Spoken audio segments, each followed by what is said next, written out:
was dated between 212 and 230 million years old based on potassium-argon dating. Nobody argued with this. It was dated many, many times. Everybody said the KBS stuff is 200-some million years old.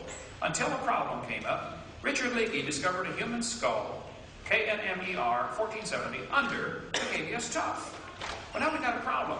They knew it wasn't an intrusion. It wasn't a burial where somebody dug through the layer and buried it. They checked all that. They said, man, we got a pretty normal human skull under a layer of ash that's 212 million years old. We can't have that. It upsets the theory. So they redated the KBS stuff, even though it had already been dated many times before. They never would have checked it had it not been for this fossil that was found. Now they got ages from 0.5 to 2.6 million years old. I would like to point out two things. That's way down from 212. Secondly, that's still a 500% error. Half million to 2.6 million? We could talk a long time about that one, but the way they keep adding age to the Earth, okay? The Earth, if you want to believe it's billions of years old, that's fine, but I don't think you should use potassium-argon dating to do that, okay? A Hawaiian lava flow, 1801, a known eruption, was dated with potassium-argon dating at 1.6 million years old. It didn't work, okay?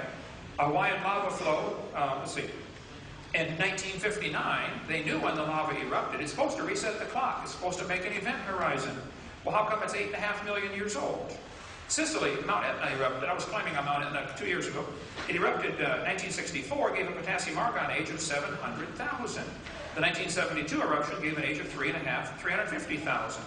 Brand new lava from Mount St. Helens was potassium-argon dated, and it gave ages of 350,000 to 2.8 million from the same rock. This is brand new lava. So if you want to believe there are event horizons, you can believe that, okay? But rocks of known age, when you date it with potassium-argon dating, it doesn't work, okay? If you date a rock of unknown age, it is assumed to work. This is silly. Now, the potassium-argon dating for the KBS stuff is just one example. Here's how it's done. If you find a fossil underneath a layer of ash, the two layers of ash are called event horizons. Check your geology book, they'll tell you about this. And so the age of the fossil is bracketed by the two event horizons. I'm telling you, it's not accurate.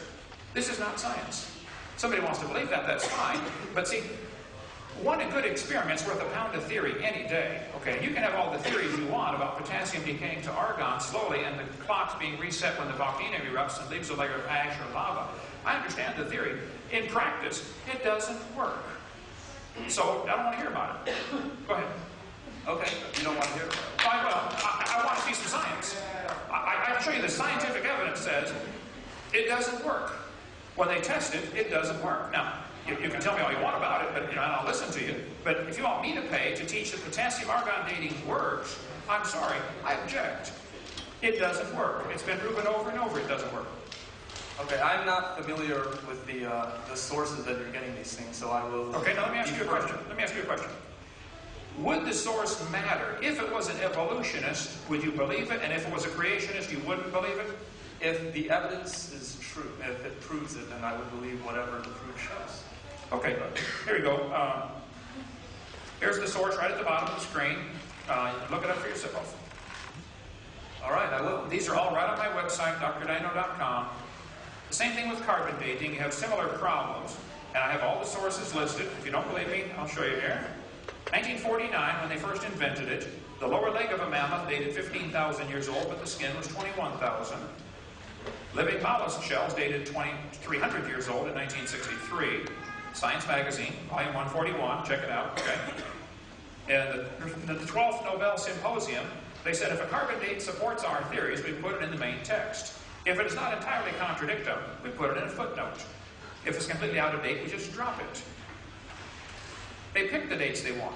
Freshly killed seal, carbon dated 1,300 years old, Antarctic Journal, volume 6, September 71. Still not working, 71. U.S. Geological Survey paper, which I've got, people have said that's not correct. We can talk about that if you like. Right? But they said baby mammoth, was part of it was 40,000, another part's 26,000. Same animal, getting two different dates. Anthropological Journal of Canada, 1981. They said no matter how useful it is, the radiocarbon method is still not capable of giving accurate and reliable results. There are gross discrepancies. The chronology is uneven and relative, and the accepted dates are actually selected dates. This whole blessed thing is nothing but 13th century alchemy. It all depends upon which funny paper you read. And again, I think you're missing a much bigger point, okay? Even if the Earth were billions of years old, that doesn't help the evolution theory. All it does is hide it long ago and far away like a fairy tale. It doesn't, we don't see any evidence for it today. Dogs are still producing dogs, and that's all we've ever seen.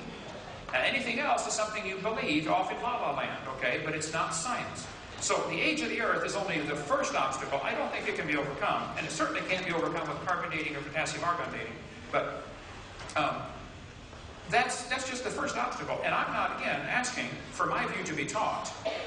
I'm asking for lies to be taken out of the books. Now, nobody yet tonight has come forward and defended any of the lies I shared tonight and said, that's not a lie, it's true. Is somebody come forward and defend, is it true the embryo has gill slits? Is it true the whale has a vestigial pelvis? I want to see the evidence for that, okay? Go ahead. May I defend your attacks on vestigial organs and... Sure. Also, related to that, several times tonight you've cited as evidence against evolution that dogs do not produce non-dogs. And, wait, one thing at a time. You want to talk about vestigial organs or dogs producing non-dogs? Well, I want to talk about both, but I guess... Okay, we'll start about both, but just one at a time. Okay, we'll start with dogs then. Okay. Do you believe dogs can produce a non-dog? Not through one generation, no. Okay. So do you believe it's something that would require millions of years, and therefore it's not observable, so it's something you believe, not something you can show me? It's not part of science. Do you see my point? If you don't see that point, I can't help you. Okay. But you're not seeing... I feel that you don't really... You're talking the assumptions of evolution, but I don't feel you even understand the assumptions of evolution. No, I very much do understand. I understand See, that you have to believe it happened. You believe it could happen if you had millions of years. Okay, you just left science and went to religion. Go ahead. Okay, but you said that dogs cannot produce non-dogs, but that is not what evolution says at all. Evolution says you take two populations of dogs and expose them to very different selective pressures, then eventually microevolutionary traits will build up, and eventually, but for the first couple of thousand years, they will be able to interbreed. Okay, so do you see how you right now are going from science to religion in the same sentence? Does anybody else see that? Am I the only one seeing this? Okay. You can believe that this could happen over millions of years, but that's no longer science. Science is what we can observe and test and study and demonstrate. I don't care what could happen over millions of years. What happens? We have 6,000 years of recorded human history with people telling us dogs produce dogs. What evidence do you have that would say that something other than that can happen? Don't tell me what might happen over millions of years. Where's the scientific evidence? Okay, put in another way. Do you believe that 1 apple plus 2 apples equals 3 apples? What does that have to do with dogs? I'm getting so you can imagine that, right? I want to stay on topic. Yeah, I believe 1 apple plus 1 apple equals 2 apples. I agree. Yeah. So do you believe that 1 million apples plus 1 apple will equal 1,000,001 apples? Or 1 million plus 2 million apples will equal 2 million apples? If you're going to give me every possible example, we're going to be here for a long time. Well, you've never sat down and added. Yeah, I taught math. I believe that. I understand. Okay. So, you don't need to have seen personally millions of years of evolution to have to believe it. Oh, now you have a false analogy here. We have mathematical going...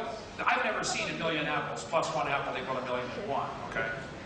But that is not the same as saying, I've never seen a dog produce a non-dog. That is absolutely two totally different things. That's a logical fallacy, okay? How's that a logical fallacy? We were talking about millions of mutations and... Okay, well, I don't think